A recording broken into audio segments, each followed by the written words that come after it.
Very good morning. আমি doctor Partha মণ্ডল। আমি MD করছি geriatrics medicine medical college Kolkata থেকে। আজকে আমি ডিমেনশিয়া নিয়ে কিছু কথা বলবো এবং আজকে আমার এই ভিডিওটা পুরোটাই সাধারণ মানুষের জন্য। আমি কোনো আমাদের ডাক্তারি ভাষার কিছু আলোচনা করব না বা আমি ডাক্তারি ভাষার কোনো টার্ম বলবো না। আজকে আমাদের যে সমস্ত পেশেন্ট আমাদের ডিমেনশিয়া ক্লিনিক্সে আছে, ডিমেনশিয়ার যে ফরগেটফুলনেস মানে হচ্ছে গিয়ে স্মৃতিভ্রম ভুলে যাওয়া, এই যে ভুলে যাওয়ার প্রবণতা, এটা বয়স যত বাড়বে ততই হচ্ছে গিয়ে কিন্তু বাড়বে, এটাই স্বাভাবিক এখনো পর্যন্ত। এবং এই যে স্বাভাবিক জিনিস আমরা বলছি, কারণ আজকে যখন আমি জেডিয়াট্রিক্স মেডিসিন করতে আসলাম, আমরা যদি ভেবেই নিই যে জেডিয়াট্রিক্স মানে এটা হচ্ছে এজিং হচ্ছে কি ইটস আ ন্যাচারাল প্রসেস, এটা তো সত্যি কথাই যে এজিং হচ্ছে কি একটা ন্যাচারাল প্রসেস, কিন্তু আমরা এই ন্যাচারাল প্রসেসের এগেনস্টে কি করতে পারি? আমরা যদি ভেবে নিই না it's are not a natural, it's a unnatural process, আমরা সেটাকে প্রিভেন্ট করতে চাই, আমরা সেটাকে বাঁচাতে চাই এবং আমরা এই যে বয়স হচ্ছে সেটাকে দাঁড় করাতে চাই, তাহলে কিন্তু আমাদের আরও অনেক বেশি কাজকর্ম করতে হবে, আমাদের ডাক্তারদের, আমাদের সায়েন্টিস্টদের আরও অনেক বেশি অ্যাক্টিভ হতে হবে। তো আজকে কিছু পেশেন্ট আমাদের কাছে আসেন বা আমাদের ভর্তিও আছে যে আমি ভুলে যাচ্ছি। কী রকম ভুলে যাচ্ছি? যে আমরা তখন পেশেন্টকে নানান রকমভাবে প্রশ্ন করি যে আপনারা কী ভুলে যাচ্ছেন। কিছু কিছু পেশেন্ট বলবে যে ডাক্তারবাবু, আমার বাবা বা মা আগে মোটামুটি ভালোই ছিল, কিন্তু ইদানিং আমার বাবা বলছেন যে সকালে কি খেয়েছেন কিন্তু এখন মনে করতে পারছেন না। মানে ধরুন গল্পটা এটা যে আমরা সবাই মিলে খেলাম, আমি অফিসে গেলাম, বাবা আমার সাথেই বসে খেলেন, কিন্তু আমার রেডি হয়ে, আমি খাওয়া দাওয়া শেষ রেডি হয়ে গেলাম এবং আমি যখন বেরাবো, যখন আমার মানে ছেলে খেতে বসছে, সেও স্কুলের জন্য বেরোবে, তখন বাবা আবার বলছে যে কিরে আমাকে তো খেতে দিলি না, আমি আবার খাবো। বাবা টেবিলে গিয়ে অলরেডি খেতে বসে পড়েছেন। এটা হচ্ছে কি একটা গল্প। কি হলো এটা? এটা এবার ওনাকে যদি বলা হচ্ছে যে বাবা আপনি তো সকালে খেয়েছেন আমার সাথে, বলছে না কোথায় খেলাম, আমি তো খাইনি, বৌমা তো আমাকে খেতে দেয়নি। তো এটা যে উনি বলছেন, ওনার দিক থেকে কিন্তু উনি সঠিক, মানে উনি ওনার মনে হয়েছে যে উনি সত্যিই খাননি, কিন্তু যে বাবা আমার সাথে খেতে বসলেন তিনি এই রকম কথা বলছেন, তার মানে কি? তার মানে উনি যে সকালে খাবারটা খেয়েছেন সেটা উনি ভুলে গেছেন। তো এই যে ভুলে যাওয়া। আবার ধরুন আরেকটা গল্প বলি যে ডাক্তারবাবু আমি বাবাকে বলেছিলাম সকালে, এই গল্পটা হচ্ছে বৌমার গল্প, যে বাবাকে বলেছিলাম সকালে বাজার থেকে দুটো একটা জিনিস আনতে, কিন্তু হচ্ছে গিয়ে বাবা একটা জিনিস নিয়ে এসছেন, আর দুটো জিনিস তিনি আনতেই পারেননি। কারণ তিনি আনতে পারেননি কেন? কারণ তিনি সেটা ভুলে গেছেন।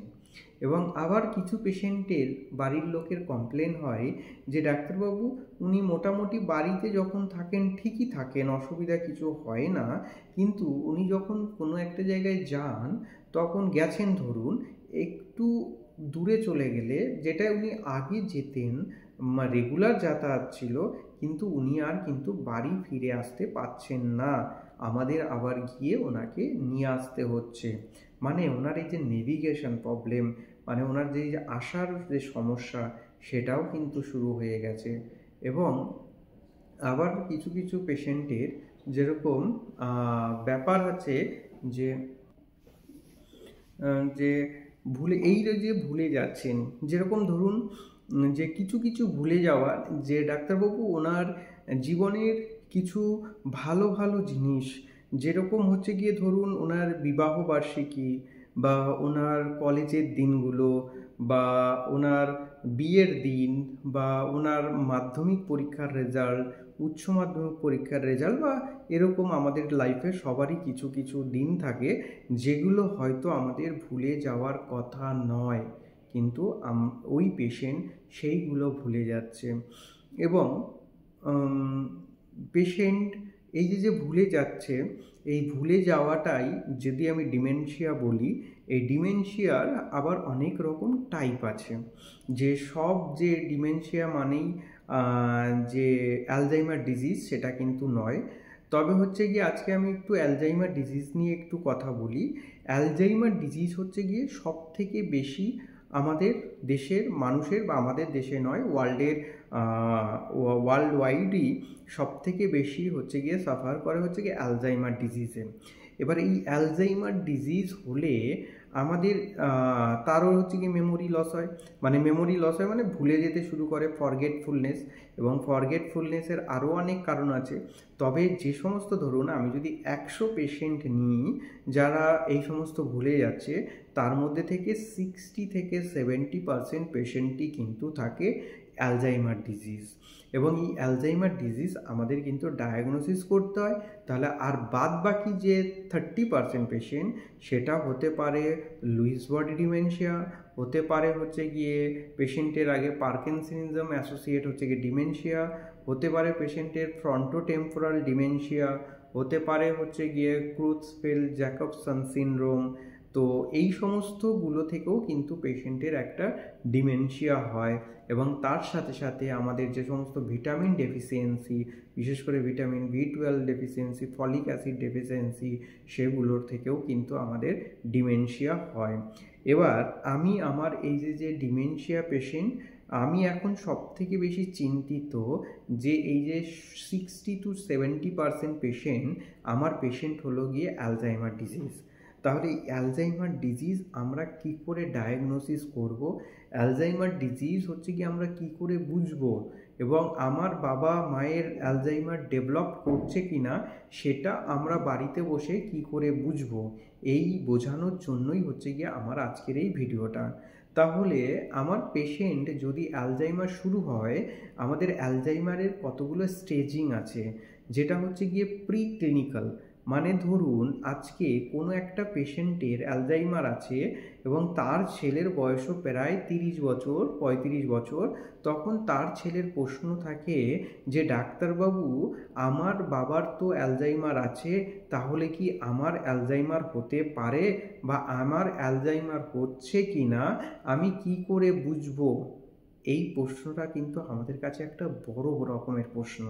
তবে এই প্রশ্নের উত্তর আমাদের কাছে আছে, এবং এটা আমরা খুব সহজেই কিন্তু বলে দিতে পারি যে তোমার ক্ষেত্রেও অ্যালজাইমার হবে কি হবে না।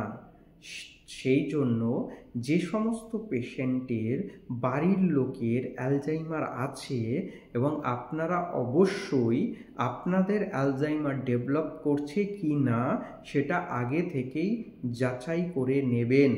জাস্ট ব্লাড টেস্ট বা CSF টেস্ট করলেই কিন্তু হয়ে যায়। এবং আমি যখন প্রি ক্লিনিক্যাল নিয়ে কথা বলছি, প্রি ক্লিনিক্যাল মানে হচ্ছে এখনও আমার পেশেন্টের কোনো সাইন সিমটম ডেভেলপ করেনি। তাহলে আমার পেশেন্টের এখনও কোনো সাইন সিমটম ডেভেলপ করেনি, তো আমরা যে পেশেন্টগুলো পাই অলরেডি তার সাইন সিমটম ডেভেলপ করে গেছে, না হলে তো পেশেন্ট আমাদের কাছে আসবে না। তাহলে যে পেশেন্টের সমস্যা হচ্ছে বুঝতে পারছে বলেই তো আমাদের ডাক্তারবাবুদের কাছে পেশেন্ট আসছে। তাহলে এইগুলোর ক্ষেত্রে কিন্তু আমাদের প্রি ক্লিনিক্যাল বলে আর কিছু হয় না। প্রি ক্লিনিক্যালটা হচ্ছে তাদের ক্ষেত্রেই যাদের ফ্যামিলি একটা হিস্ট্রি আছে যে বাবা মায়ের অ্যালজাইমার ছিল, তাদের ক্ষেত্রে কিন্তু প্রি ক্লিনিক্যাল ফেজেই কিন্তু আমরা ডায়াগনোসিস করতে পারি, এবং তার যদি প্রপার ট্রিটমেন্ট দিই আমাদের হচ্ছে গিয়ে অনেকটাই বেশি পেশেন্ট ভালো হয়ে যাবে, এবং হয়তো তার অ্যালজাইমার পরবর্তী সময় নাও হতে পারে, বা যে অ্যালজাইমার তার হয়তো 60 বছরের শুরু হতো সেটা হয়তো 80 বছরে গিয়ে হতে পারে। তো আমরা সেই প্রি ক্লিনিক্যালটা নিয়েও কিন্তু আমরা প্রচণ্ড চিন্তিত, এবং এটা আমাদের কাছে যেহেতু আমরা ডায়াগনোসিস করতে পারি, তো আমাদের যদি মানুষ সচেতন হয় তাহলে কিন্তু তিনি এই অ্যালজাইমার ডিজিজের হাত থেকে নিজেকে বাঁচাতে পারেন। এরপরে ধরুন যে পেশেন্টের অ্যালজাইমার অলরেডি ডেভেলপ করে গেছে, বয়স্ক পেশেন্ট, মানে আমরা প্রথমে বলি যে আর্লি স্টেজ বা আর্লি স্টেজ অ্যালজাইমার, মানে জাস্ট প্রি ক্লিনিক্যালের পরে যখন শুরু হয়েছে, ঠিক আছে, এবং তখন হচ্ছে গিয়ে মাইল্ড কোয়াগনিটিভ ইম্পায়ারমেন্ট বলেও একটা কথা হয়, মানে হচ্ছে কোয়াগনিটিভ মানে হচ্ছে মেমোরি প্রবলেমটাই বেশি হয়। অ্যালজাইমারের যে মেইন প্রবলেমটা সেটা হচ্ছে এপিসোডিক মেমোরি লস, মানে যে এপিসোডটা ওনার হয়তো ভোলার কথা নয় তিনি ওই এপিসোডটা ভুলে যাচ্ছেন। যেমন এক্সাম্পল, যে 26/11-তে যে মুম্বাই অ্যাটাক হয়েছে, সেই যে 26/11-র যে মর্মান্তিক ঘটনা, এটা আমাদের কিন্তু সবারই প্রায় মনে থাকা উচিত। কিন্তু ওনাকে যদি বলি এবং তার সাথেও হিন্টস দিই, কিন্তু উনি সেগুলো মনে করতে পারছেন না বা বলতে পারছেন না, বা এটা তো 26/11-র ঘটনা বাদ দিয়ে ওনার লাইফের অন্য অন্য কিছু এপিসোডিক ঘটনা, যেটা ওনার হয়তো ওই বয়সে মনে রাখা উচিত, কিন্তু সেটা এখন আর মনে নেই।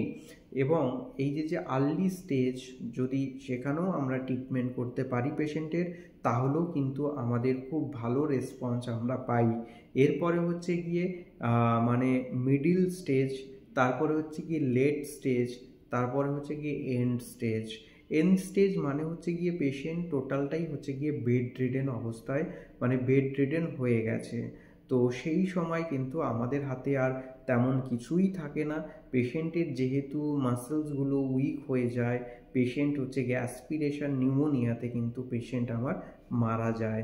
মানে হচ্ছে গিয়ে অ্যাসপিরেশন নিউমোনিয়া মানে হচ্ছে গিয়ে খাদ্যনালীর জিনিসপত্র কিন্তু আমাদের ফুসফুসের মধ্যে ঢুকে যায়, অথবা কিছু খেতে গেলে ফুসফুসের মধ্যে ঢুকে যায়, তখনই হচ্ছে ওনার একটা নিউমোনিয়া হয়ে যায় এবং পেশেন্ট হচ্ছে গিয়ে হসপিটাল অ্যাডমিশন করতে হয় এবং তারপরে সিসিউতে রাখতে হয়, এবং সিসিউয়ের পরে পেশেন্ট হয়তো কিছুদিন পরে মারাও যান। তো এই যে একটা ভয়ঙ্কর দৃশ্য বা ভয়ঙ্কর একটা ডিজিজ কোর্স আমি বললাম, এটা ভাবলেও কিন্তু অনেকের ভয় লাগে। অ্যাকচুয়ালি এটা একটা আতঙ্ক। আমরা চাই যে কোনো মানুষই যেন ইনটিউবেশনে না যায় এবং তার আগেই যেন সে ভালো হয়ে যায়। তাহলে এই অ্যালজাইমার ডিজিজ বা ভুলে যাওয়ার প্রবণতা এবং হচ্ছে গিয়ে কি কি কারণে বুঝবেন আপনারা যে আপনার বাবা মায়ের অ্যালজাইমার হচ্ছে কিনা বা আপনার নিজের অ্যালজাইমার হচ্ছে কিনা। প্রথমে হচ্ছে গিয়ে অ্যামনেশিয়া। অ্যামনেশিয়া মানে হচ্ছে গিয়ে কোনো একটা, আবার বলছি, কোনো একটা ফ্যাক্ট, যে ফ্যাক্টটা আপনার মনে রাখা উচিত কিন্তু আজকে সেই ফ্যাক্টটা মনে নেই। যেরকম হচ্ছে ইনফরমেশান, যে আপনার বিয়ে কত তারিখে হয়েছিল, আপনি হচ্ছে গিয়ে কোনো একটা অকেশান হয়েছে, সেই অকেশানের কোনো কিছু মনে আছে কি না। এই যে ইনফরমেশান, আমাদের দেশের প্রধানমন্ত্রীকে, আমাদের আমাদের রাজ্যের প্রধানমন্ত্রীকে, আমাদের কোনো একটা ফিল্ম স্টারকে দেখিয়ে ওনাকে চেনেন কিনা, এই যে ফ্যাক্ট, বা এখন কে দেশ চালাচ্ছে, কে রাজ্য, কিছু ইনফরমেশান সেগুলো কি তিনি দিতে পারছেন কি পারছেন না। এরপরে হচ্ছে গিয়ে আমরা দেখি আফেশিয়া। আফেশিয়া হচ্ছে গিয়ে পেশেন্টের কথা বলার সমস্যা, এবং কথা বলার সমস্যা ধীরে ধীরে ধীরে ধীরে সেটা বাড়তে থাকে। আস্তে আস্তে পেশেন্ট কথা কম বলেন, পেশেন্ট আপ্যাথি হয়ে যায়, পেশেন্ট কোনো কিছুতে রেসপন্স করে না। তো এই সমস্ত জিনিসগুলো হতে থাকে। পেশেন্ট হচ্ছে অ্যাগনোসিয়া, বা এবং হচ্ছে তার সাথে হচ্ছে গিয়ে তোমার হচ্ছে গিয়ে অ্যাপ্রেক্সিয়া। অ্যাপ্রেক্সিয়া হচ্ছে গিয়ে কোনো একটা পেশেন্ট আগে কোনো একটা ধরুন কাজ করতে পারতো, সেই কাজটা এখন আর তিনি করতে পারেন না। যেরকম ধরুন সাঁতার কাটা, পেশেন্ট কিন্তু যে ওই বয়সে সাঁতার কাটা অন্যরা পারছে কিন্তু উনি পারছেন না, যে এই নয় যে ওনার না পারা, কিন্তু উনি কি বলবেন যে না আমি পারবো না রে, আমি পারবো না। এই যে নিজে থেকে পারবো না, অথচ উনি প্রসেসটাই হয়তো ভুলে গেছেন কিভাবে সাঁতার কাটতে হয়। যেরকম হচ্ছে গিয়ে সাইকেল চালানো, যেরকম হচ্ছে যেরকম ধরুন আমাদের সেদিন একটা পেশেন্ট দেখলাম, যে পেশেন্ট হচ্ছে কি ডক্টর ছিলেন এবং তিনি গ্রামের দিকে প্র্যাকটিস করতেন, এবং তিনি এখন এসে বলছেন ডাক্তারবাবু আমি যে ওষুধ আগে লিখতাম, যে কোম্পানির ওষুধ লিখতাম বা যে ব্র্যান্ড লিখতাম বা যে ওষুধের যে নাম লিখতাম, আমি না ওই নামগুলো আর লিখতেই পারছি না। আমি যে এত লিখতাম, কিন্তু এখন ওইগুলো আমি কোনো রকমভাবে কিছু মনে করতে পারি না এবং হচ্ছে কি আমি লিখতেও পারি না। তাহলে মানে ওই পার্টিকুলার কিছু জিনিস কিন্তু তিনি ভুলে যাচ্ছেন। পেন, ওনার কোনো পেশেন্টকে হচ্ছে কি আমি যদি পেন হাতে দিলাম, হাতে দিয়ে বললাম যে এটা বাবা কি পেন, এটা কি করে না, ঠিক আছে। তো উনি পেনটা হাতে নিয়ে নাড়াচাড়া করছেন, কিন্তু বলতেও পারছেন না যে এটা পেন বা এটা দিয়ে লেখে। তাহলে এবং কোনো একটা চক, ডাস্টার, হাত ঘড়ি বা হচ্ছে কি আমাদের কাছে যা জিনিসপত্র থাকে সেগুলো দেখিয়ে যদি আমরা বলি এটা কি জিনিস, পেশেন্ট কিন্তু সেটা বলতে পারে না নামটা।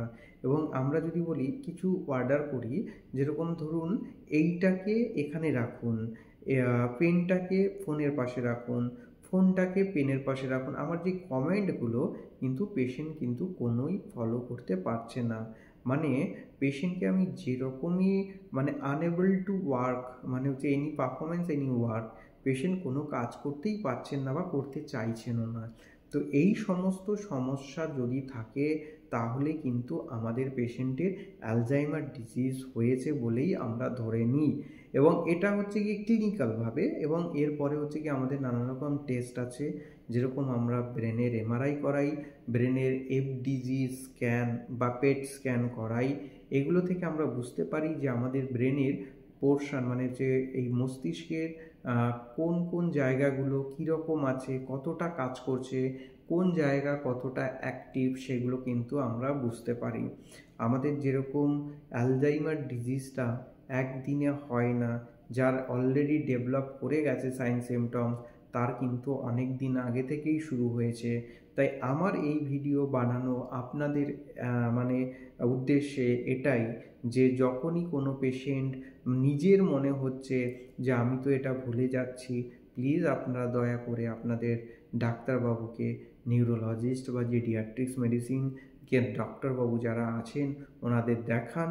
এবং তার সাথে সাথে আপনাদের যদি আমাদের এই আর্লি ফেজে আমরা ধরতে পারি, তাহলে যদি ট্রিটমেন্ট শুরু করি, আশা করি কিছুটা হলেও ভালো হওয়া যায়, বা যে ডিজিজ প্রসেস, সেই ডিজিজ প্রসেসটাকে কিছুটা হলেও থামিয়ে দেওয়া যায়।